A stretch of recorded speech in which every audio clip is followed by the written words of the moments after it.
السلام عليكم ورحمة الله وبركاته. أهلا بكم حبايبي في فيديو جديد من مطبخ سام صبحي. يا رب تكونوا بخير. اللهم صل وسلم وبارك على سيدنا محمد. النهاردة هنعمل كفتة بطريقة حلوة جدا وبطريقة بسيطة. يلا بينا. هنسمي الله. وأول حاجة معايا كيلو من اللحمة المفروم، وهيبقى معانا 3 بصلات وسط، ومعايا معلقة صغيرة من الملح، معلقة صغيرة فلفل أسمر، ربع معلقة صغيرة من الكمون، ورشة من جوز الطيب. دي كل البهارات اللي نستخدمها يا جماعة، مش هنزود أي حاجة تانية. هنزل بقى بكل التوابل ديت على اللحمة وهقلبها كويس جدا. دلوقتي هاخد البصل وهقطعه وهنزل بيه في الكبة وهفرمه ناعم. لو بالمبشرة برضو هنشوف الجنب الضيق وهنبشره. هبتدي بقى اشغل الكبة وهضربه.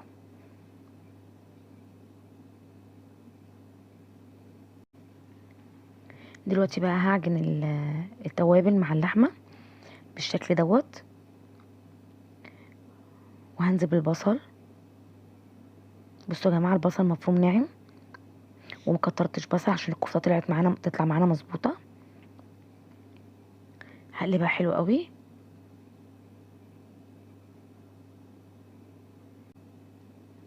بعد ما قلبتها هاخد بقى جزء جزء كده، وهنزل في الكبة هديها كده وش، هفرمها كده الوش تاني.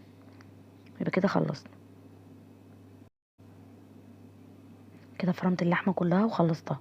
هنبتدي بقى نضيف لها بقى شويه من البقدونس،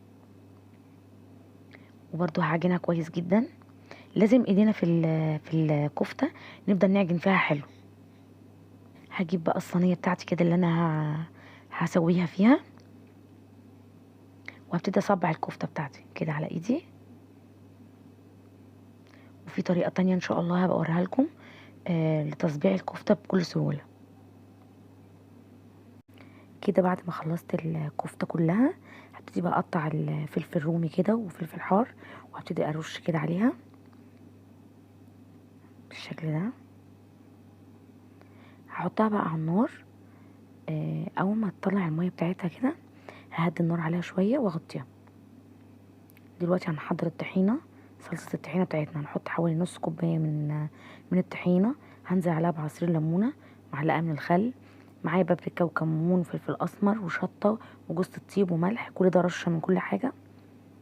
ومعايا بقى ميه كده ساقعه، لو حباها تقيله وتبقى طعمها حلو مركزه. لو حباها تبقى يعني ترمي معانا، هنزود بميه سخنه.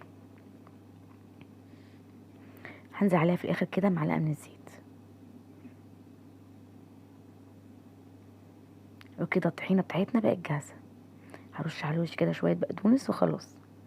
هنرجع بقى للكفته بتاعتنا كده نشوفها. النار كده عليتها تاني. طلعت كميه ميه. هنهز بقى كده الصينيه. بصوا يا جماعه، هنبتدي بقى اول ما نلاقيها بتتشرب نبتدي نقلب الكفته بتاعتنا ونعلي النار كده عشان نديها حروقه كده شويه. اللسعه دي يا جماعه هتدينا طعم تحفه، كانك شويها بالشكل دوت. وكده خلصت الكفته بتاعتي. ودي الكفته يا جماعه، هنرش عليها كده شويه من البقدونس. طعمها يا جماعه تحفه تحفه بجد، مش هيصدقوا انك عاملاها في البيت. طريقه بسيطه وما فيهاش اي حاجه خالص.